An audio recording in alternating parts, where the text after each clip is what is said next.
smoking cannabis as being medicinal to a degree, but you're never going to cure your cancer by smoking it. You have to start ingesting the oil, and you can use it by ingestion as that's my favorite way. It can be used as a suppository also. Vaporizing is very good, and it can be used topically on skin cancers and diabetic ulcers that won't heal, burns, psoriasis. It can be mixed with face creams or body lotions and just applied everywhere. And especially in today's world where we're scared to go out in the sun because of the UV rays, well, put a little bit of suntan lotion with some hemp oil in it, go out in the sun again. Kada ste bili oduševljeni i iznenađeni vlastitim izlječenjem pomoću ulja od konoplje, što se potom događalo? Koliko sam shvatio, počeli ste to govoriti ljudima, pa su vam se smijali, tu smo stali u priči. Na koji način ste poslije nastojali promovirati tu ideju i kakav je bio odgovor ljudi, da li su počeli dolaziti do vas? Koliko je zapravo ljudi do danas izliječeno po vašem iskustvu pomoću ulja od konoplje? Oh, I know thousands of people that have used it. I supplied the oil to thousands of people.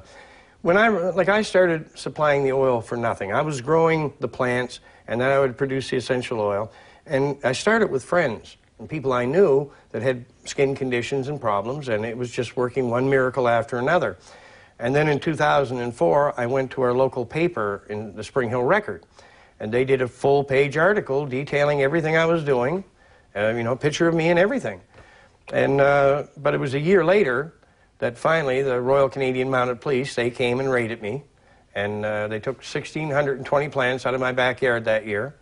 But I never stopped. They charged me and everything. They charged me with trafficking, although I was giving the medicine away. They charged me with trafficking, possession, and cultivation.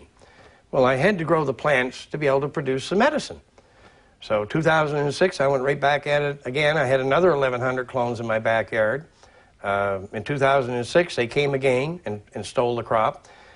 This time, they didn't have a search warrant or anything.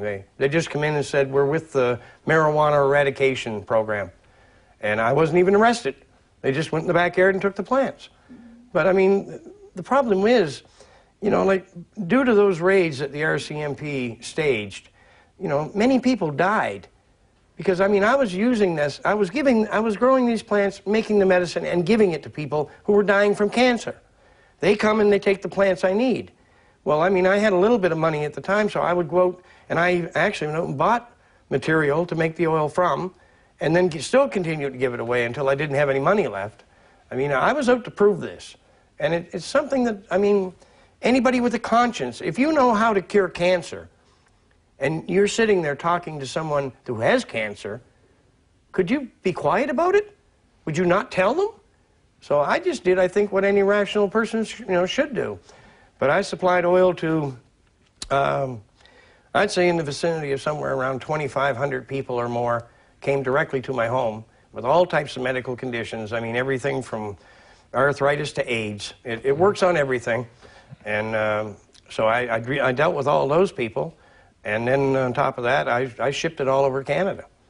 People would contact me through the mail, but I didn't ship it out of the country. I just shipped it within Canada. Jeste li u nekakvim suđenjima na sudu pokušali dovesti kao svjedoke liječnike koji su pratili pacijente koji su se izliječili pomoću ulja od konoplje ili same pacijente koji posvjedočili da im se tako nešto događalo? Ako ih je bilo toliko tisuća i ako su tu bili sudovi, pretpostavljam da je bilo mogućnosti za to.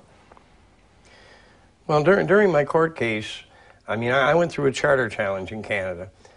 At first, I gathered 48 sworn affidavits from different people that had used the oil. The judge just said that they were anecdotal. They didn't mean anything. And then he sat there and said that I didn't present any life-threatening conditions.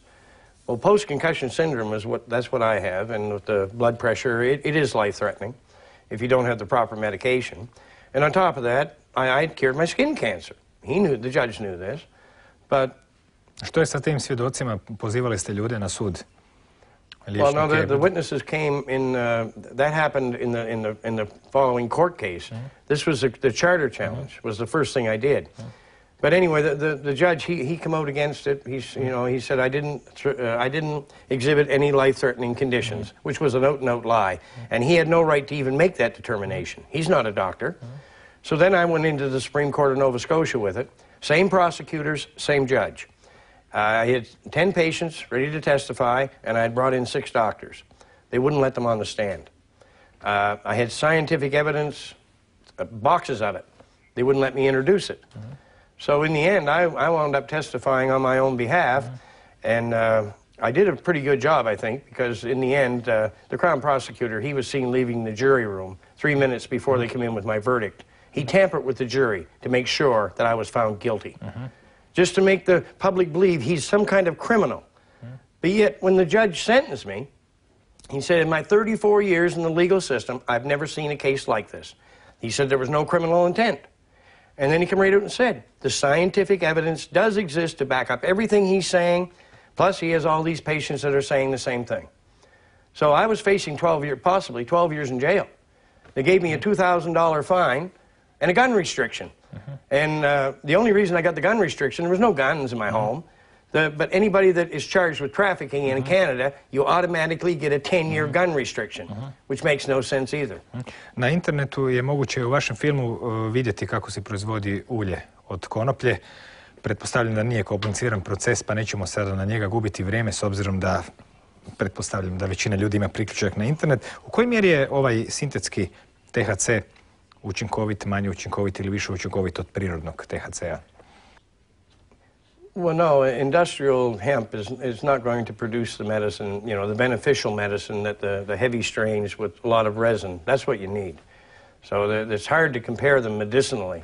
But I think really, in reality, I think all hemp, even weak hemp, would have some medicinal aspects. But if you're dying with cancer, you want the very best. You know, you need the very best. And you almost have to see the miracles this medicine can work with your own eyes to believe it. But I always tell people, I said, look, don't believe a word I'm saying. You don't have to. Nobody has to believe a thing I'm saying.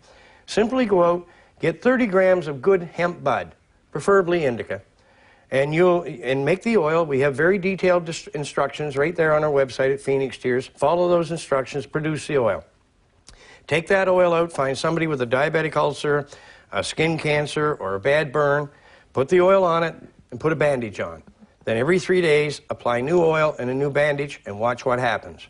Now, if that's not curing cancer, and if it's not healing diabetic ulcers and third-degree burns with no scars, I mean, we have to be insane not to be using this. Look at children in burn units. They take them in after a house fire. They have to go through countless surgeries, skin grafts, and they're subject to infections. Well, the minute you take oil and you put it on a bad burn, it's a natural antibiotic, and it's a natural anesthetic. Within minutes, the burn goes out of it. It stops burning, it stops hurting. And it heals in no time. I mean, that hand was hanging in gobs. It was horrible. I mean, I should be all scarred. 11 days. 11 days, totally healed. Just pink skin left. Hvala vam na ovom razgovoru. Želim vam sreću i do neke sljedeće prilike. Doviđenja. Bila je ovo dakle priča o jednoj jedinoj biljci koja može, kao što smo čuli u prvom dijelu emisije, zadovoljiti sve potrebe čovečanstva bez negativnih učinaka na okoliš, tlo ili zdravlje. Dapače, baš je zdravlje ono gdje je posebno učinkovita i zapravo čini se skoro nevjerojatnim da takva svestrana biljka uopće može postojati, ali evo je tu. Čeka da je prepoznamo, posadimo u vrtovima, poljima, ogoljenim obrncima velebita kad se radi o industrijskoj konoplji, da nahrani tlo, izvari iz njega otrove, da nas obuče, ozdravi, grije, pa i vozi. Uz ovakve dobre vijesti još vam samo mogu poželjeti laku noć.